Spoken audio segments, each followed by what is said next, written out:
Hello everyone. In this video we are going to discuss about the chapter Microbes in Human Welfare, which is in class 12 CBSE syllabus, and the part 7 focuses on microbes as biofertilizers. There are generally some questions from this chapter, and you can expect one question also from this part sometimes, and as we progress through the video we are going to see the potential questions. So what are biofertilizers?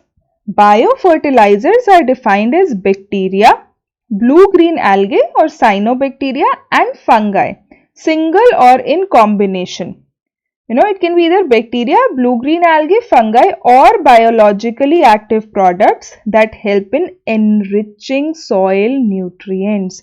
So these biofertilizers act as fertilizers to enrich the soil nutrients. They can be bacteria, blue-green algae, fungi or biologically active products, and they help in enriching the soil nutrients.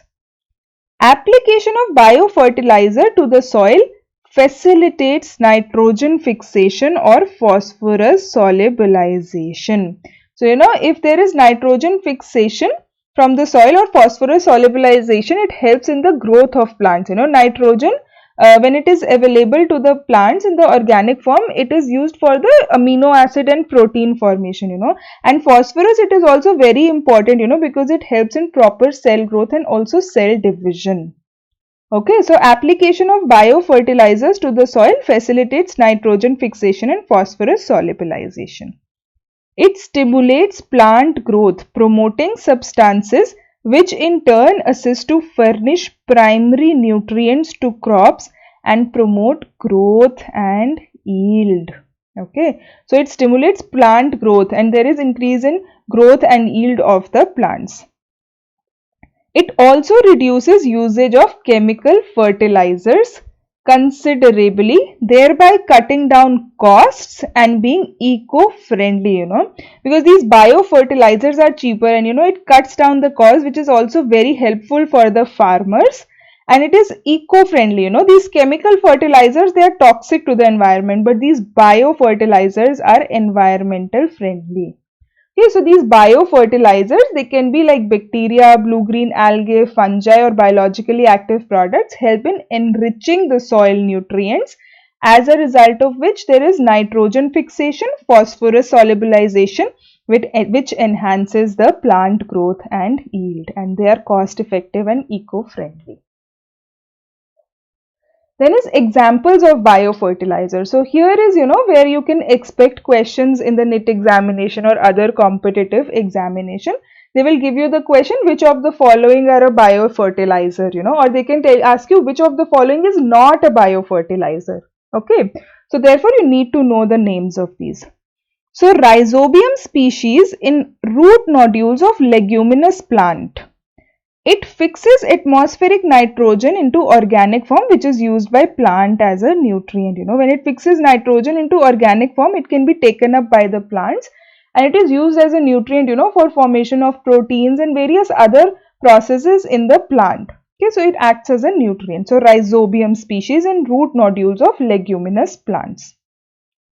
Next is Azospirillum and Azotobacter.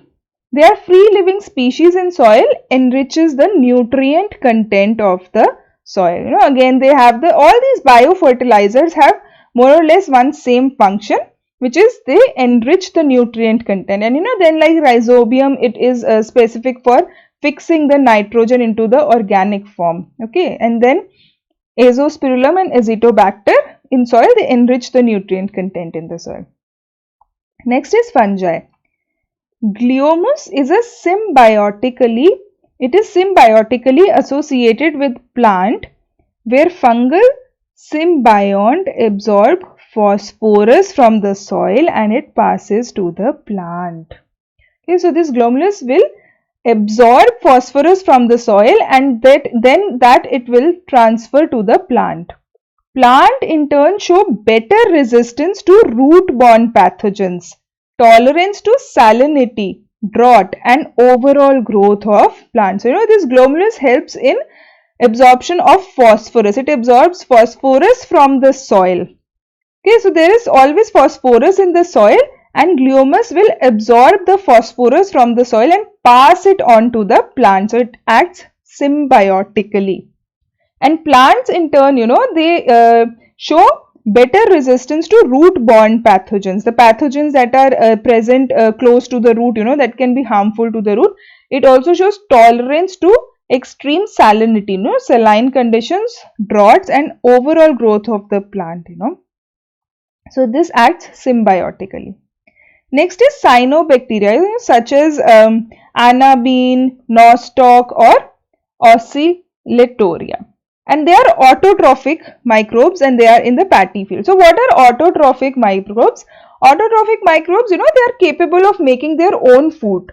Okay, so these microbes convert the inorganic things into organic nutrients. Okay, and these organic nutrients are then passed on into these plants because they are present in the soil. These cyanobacteria like Anabina, Nostoc, and Oscillatoria. They are autotrophic microbes in paddy fields. So all of these help in the enrichment and growth of the plant. They provide nutrients to the plant. They enrich the soil. Okay, so these are the examples of biofertilizers that you must remember.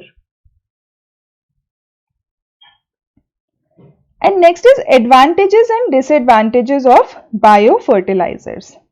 So the advantages are they are inexpensive to produce, because they are microbes that are present in the environment, so they are inexpensive to produce, and they have a relatively simple production technology. It is not very complicated. They increase soil fertility even in semi-arid condition, and they provide a good yield. Even in semi-arid conditions, which are difficult conditions, they increase soil fertility. They also increase the soil texture and inhibit growth of disease causing microorganism. Okay, so this is an additional, they inhibit the growth of disease causing microorganisms. They also are sometimes acting as biocontrol agents, okay, by inhibiting the growth of disease causing microorganisms. They are eco-friendly and sustainable, okay, because they are not toxic at all. Okay, they are biological components, so they are eco-friendly and sustainable. They give better yield when supplemented along with phosphorus. Phosphorus is very important for plant growth, for plant cell division, and they give much better yields if these biofertilizers are supplemented along with phosphorus. So what are the disadvantages? The amount of nutrient provided is not sufficient for all crops, because they are biofertilizers, they are not chemical fertilizers. Sometimes what happens is the amount of nutrient that is provided is not sufficient for all the crops. The process is slow and a lot of time is required to produce significant results, However, the advantages are many, but the disadvantages are few, but they must be taken into consideration, when biofertilizers are being used. So the most important thing from this chapter is that you must know the examples of biofertilizers and what exactly are biofertilizers. And this finishes the chapter Microbes and Human Welfare. And it is a very important chapter. There are questions and you can go back to each of the part, and revise and see which types of questions are being asked. Thank you for watching the video.